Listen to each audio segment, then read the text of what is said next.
안녕하세요. 반갑습니다. 주식관 이렇게 이정열입니다. 자, 오늘 두산 피어셀 6월 8일 7시 27분입니다.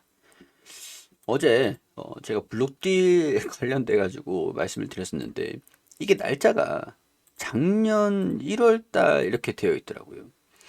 그러다 보니까 일가 주식 전량 처분 왜 이렇게 돼 있었는지 모르겠는데 이런 기사가 나와서 제가 날짜로 확인을 못하고 여기 나와서 뭐지?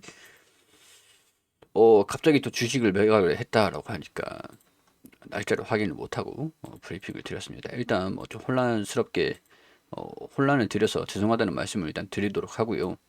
일단 블루딜은 관련이 없으니까 어, 그냥 잊어주세요. 여러분들 죄송합니다. 잊어주세요.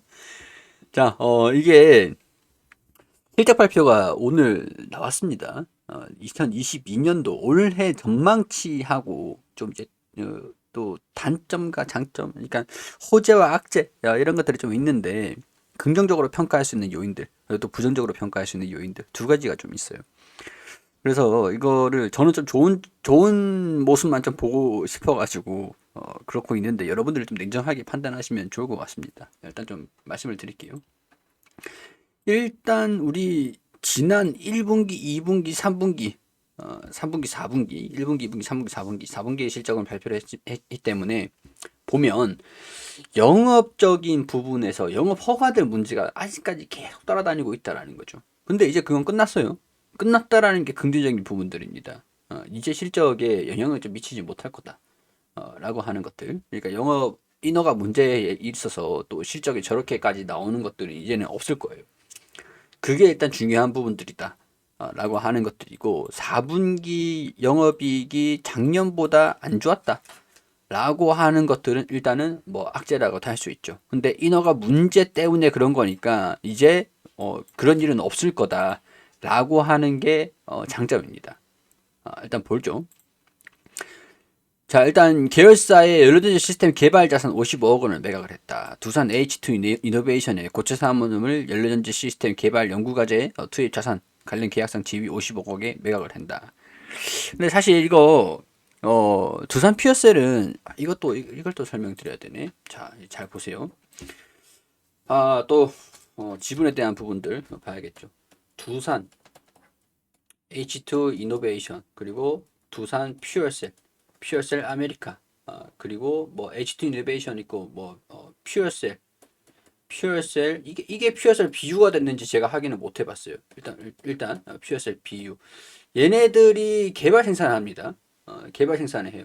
개발을 하죠. 개발 라이센스 같은 거라든가 IT 그러니까 지적재산권 로열티를 받는 거죠. 로열티. 근데 원래는 두산 안에서 퓨어셀 지금 이제 이 두산 퓨어셀 있었잖아요.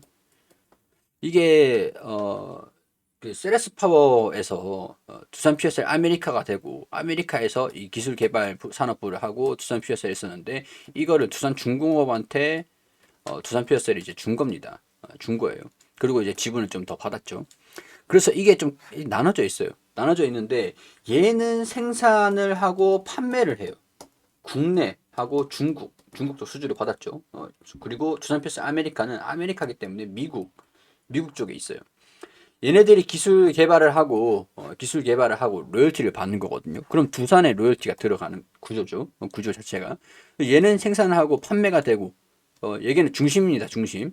얘가 이제 주축인 거예요. 주축. 근데 생산을 하고 판매를 했으면 로열티를 줘야 되잖아요. 근데 얘가 이 계열사, 예를 이 기술 개발 부분들, 시스템 개발 연구 과제에 관련 해가지고 연구 개발을 따로 할 필요가 없다라는 거. 자산을 얘가 이 연구 개발하는데 돈이 안 들어가는 건 아니잖아요. 돈이 들어가잖아. 그러니까 이거를 두산 피어셀 여기 여기 보면은 연료전지 개발 체계 정비를 이 효율성 제고 이런 것들을 위해서 두산 H2 이노베이션 여기 얘한테 이게 신설 개발을 위한 신설 부서입니다. 이 여기한테 양도를 해줬다. 얘가 이제 이걸 다 개발을 하고 얘는 이제 추가적으로 연구 개발 비용들이 발생이 안 될 거다 하니까 영업 이익률에 대한 부분들 증가가 될 수도 있겠죠. 그리고 55억에 매각을 하고 그리고 이 자산은 들어온다라는 것들을 보면 되겠죠. 이렇게 보시면 될 것 같아요.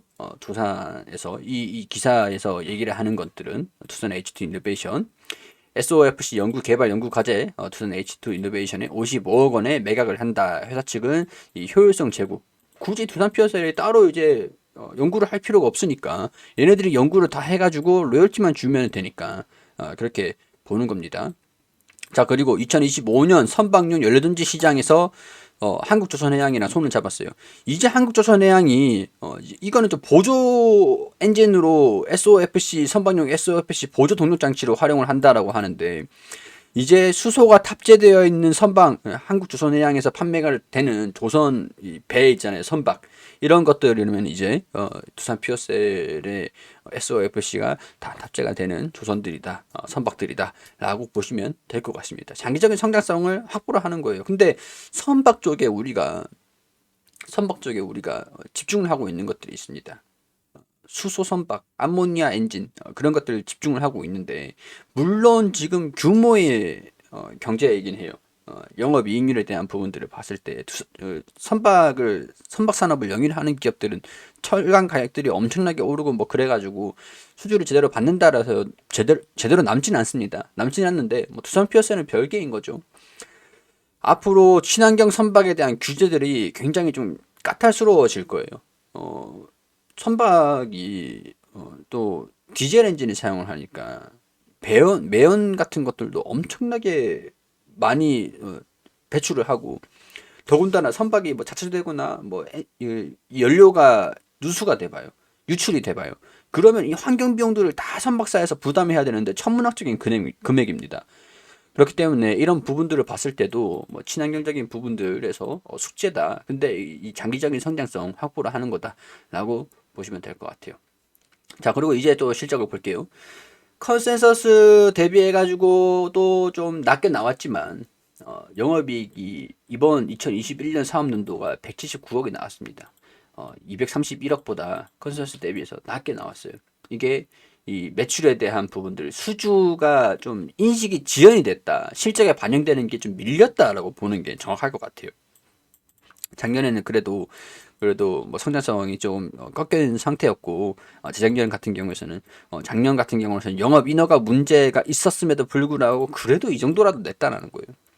순이익이 좀 절반 가량으로 절반까지는 아니지만 이 정도는 그래도 좀 선방했다라고 생각을 하고 싶어요. 좀 좋은 모습만 봤을 때 선방을 했다. 만약에 이게 이제 회복을 안 된다, 이게 한계다라고 하면은 별 볼 일 없죠. 별 볼 일 없어요. 근데 앞으로 이거보다는 많이 나올 거다라는 예상치가 있으니까 앞으로 이거보다는 많이 나올 거야. 이게 가장 초점이야. 1분기, 2분기, 3분기 여파가 지금까지 있는구나. 지금까지 이어지는구나. 그런 것들.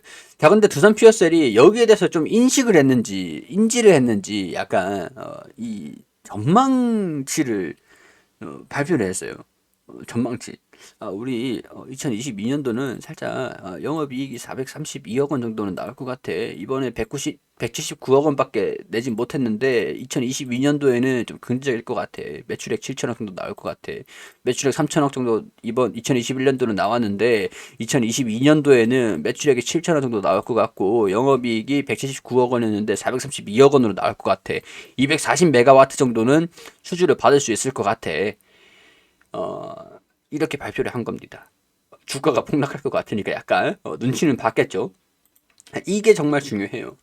중요한 게 두산 피어스는 그래도 주주분들 정보 제공해 주는 것들은 좀 그래도 일반 투자자 및 언론 기관, 애널리스트 이게 정말 회사 투자자 입장에서는 이런 게 정말 중요한 거죠.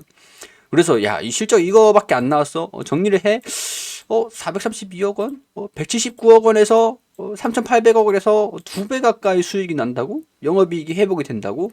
240메가와트를 받는다고? 이거 봐라.